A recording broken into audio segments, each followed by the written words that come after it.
3 yıl önce ben buraya kayıt yaptırdığım zaman 4 tane bilezik bozdum 15 bin lira parayla. Ve 3 yıldır ben buraya her ay ödememi yapıyorum. İlk yaptığım ödemeler 2 yıl boyunca 1000 liraydı. Bu son yılda ise 1600 lira ödeme yapıyorum. 3 yıldır ben düzenli, tabii kayıt dediğim annem kaydolmuş. Annem düzenli olarak okuma yazması olmadığı için noter tasdikli mühür aldık noterden, imza yerine geçerli olması için. O mühürle 3 yıldır ödemesini yapıyor. Ara ödeme yaptık. 3 yıldır sürekli o mühürle ödemelerini yapıyor. Geldik işte 3 yılımız bittikten sonra teslimat günü geldi. 1 Aralık dediler. Geçen sene deyimiyle 2021 Aralık'ta teslimat tarihi vardı.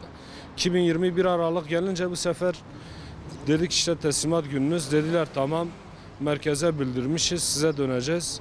Ondan sonra merkezden gelen bilgilere göre demişler ki işte biz annenizin okuma yazması olmadığı için teslimatı yapamıyoruz. Dedim ki ya 3 yıldır siz bu kadından sürekli bu mühürle bu parayı almıyor musunuz? Bütün işlemler bu mühürle yapılmamış mı? Evet dediler. Dedim ne oldu da şimdi teslimat günü geldi diye imza istiyorsunuz? Dediler bizim yapabileceğimiz bir şey yok. Bu şekildedir. İstiyorsanız merkez kabul etmiyor. İstiyorsanız gidin vekaleten noterde annenizin vekaletini alın kendi üzerinize, kendi üstünüzden devam ettirelim. Gittik aynı şekilde tekrar notere para verdik. Annemin vekaletini aldık üstüme. Getirdim yine o belgeyi de verdim. Dediler tamam bir hafta 10 günü içerisinde size haber verilir. Ondan sonra yine aynı şekilde bilgi geldi. Dediler yok işte noter kabul etmemiş. Merkez kabul etmemiş. Bunu vekalet olmaz teslimat günü geldiği için. Ya dedim sizin bizi oyalamanız için başka yapacağınız ne var? Parmak istiyorsanız annemin okuma yazması yok. Ya parmak basacak ya mührünü kullanacak. 3 yıldır siz bu kadından her ay aldığınız parayı mühürle almıyor musunuz? Yapılan bütün belgeleri mühürle yapmıyor musunuz? Gittim notere, noter dediği normalde yaptıkları suçtur. Biz bunu imza yerine geçerli olsun diye bu mührü vermişiz. Onlar kabul etmediler. En son işte onu geçtik. Hepsini geçtik. Verdiğimiz parayı dahi alamıyorduk. Dedik tamam öyleyse. Verdiğimiz paramızı geri çekiyoruz. Biz çıkıyoruz. Yine aynı şekilde dediler tamam işte iptal ettiğinize dair belge imzalayın. 30 gün içerisinde size bu ödeme yapılacak. Yatırdığınız para. Bunu 1 Şubat'ta 2021'e geçtik. Dediler ödeme en geç 1 ay içerisinde size yapılacak. Bekledik 1 ay bitti. Ne oldu dedik işte dedi ayın 5'ine ertelenmiş. En son işte geçen ayın 17'si, bu ay değil. Geçen ayın 17'si dediler yatırılacak. 17 oldu. Yine dediler işte ertelenmiş ay başına. Normalde teslimat 1 Aralık'tı. Ondan sonra ertelediler. 3 gün 5 gün en son işte 17 Şubat'ta yatıracaklar. 17 Şubat'tan 1 Mart'a götürdüler. 1 Mart'tan 5 Mart'a götürdüler. Ve en son 19 Mart'a götürdüler ve geçtiğimiz Cuma günü mesaj çektiler işte hesabınıza yatırılmış diye. Cuma günü mesai bitiminden sonra saat 5 civarı mesaj çekmiş ya, ben bu saatte gidip bankaya soramam. Ve ben bugün pazartesi gittim bankaya sordum. Böyle bir şey yok dediler. Geldim buraya dedim hesapta para falan yok. İşte beyefendi yatırmışlar falan sistemde gözükmüyor gibisinden. Ya dedim sistemden gözükmüyor değil. Şu anda bankadan geliyorum. Banka hemen karşınızda.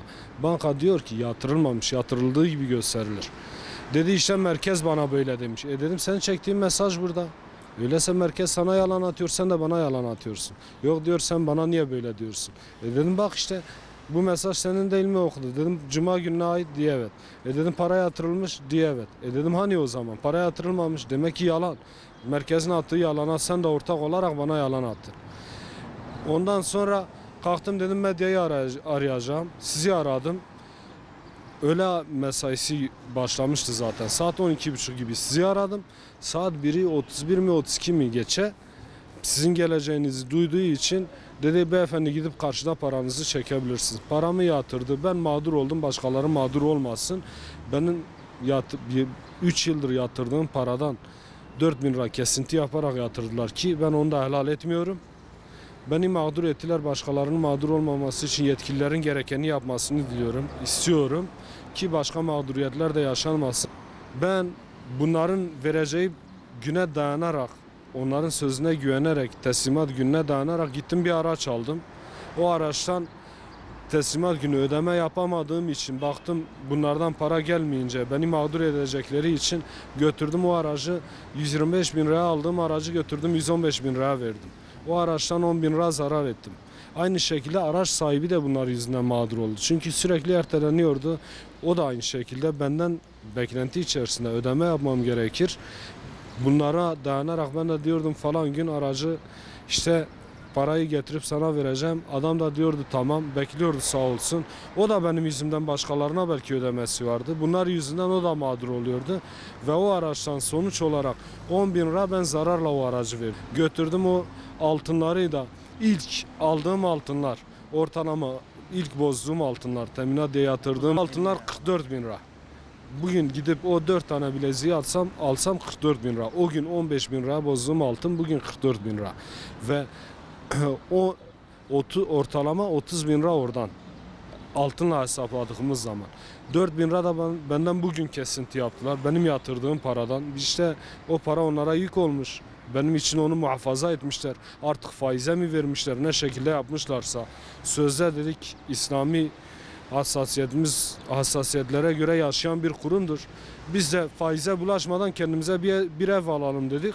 Fakat en büyük faizi yapan, benim en büyük mağduriyeti yapan şu anda bankaların, faizle bankaların para verdiğinin 10 katı dahi beni burada zarara uğratan bu bir evim kurumu beni bu kadar zarara uğrattı. Ben istemem başka kimseyi zarara uğratsın.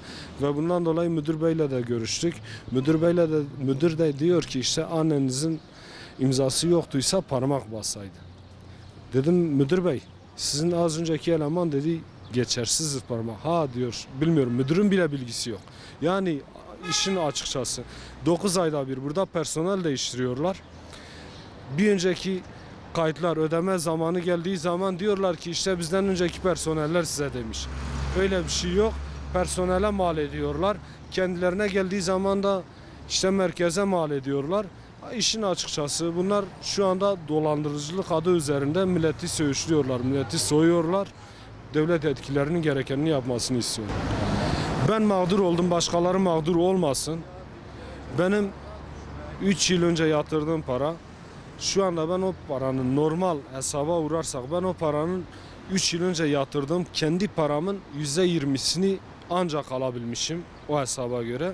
%80'ini kendileri yediler artık faizle mi işlettiler ne yaptılarsa devlet yetkililerinin gerekenini yapmasını istiyorum bunlara. Ben zaten mağdur oldum gitti. Benim bunlarla işim bitti. Başkalarının mağdur olmaması için devlet yetkililerinin üstünde durmasını. Buradan özellikle kaydolan vatandaşlara çağrımdır. Eğer kendilerini kaydetmişlerse ki bunlardan biriyle az önce beraber içerideydik. Onlar da bana dedi ki işte sözde benimki de 1 Mart'a yatırılması gerekir. Beni sürekli oyalıyorlar. Şimdi bana bugün yarın diyorlar her seferinde beni kandırıyorlar. İşte bugün ona da demişler akşama kadar. Sırf oyalama süreci ve bütün vatandaşların buraya kendilerini kaydeden vatandaşların gelip üzerlerinde durmalarını istiyorum. Ben medyayı arayana kadar benim paramı dahi alamıyordum. Medyayı aradıktan sonra ben kendi paramı alabildim. Size de söylüyorum ödeme gününüz geldiği gün hiç vakit kaybetmedin demesinler akşam veya sabah veya hesabınıza düşer. Ya medyayı ararsınız ya da burada kavga edecek bir şekilde tartışırsınız. Ortalığı ayağa kaldırıp o şekilde paranızı alırsınız. Yoksa başka türlü burada para alınmaz. Şimdiden bence gidin savcılıkta gereken işlemleri yapın. Yoksa paranızı alamazsınız.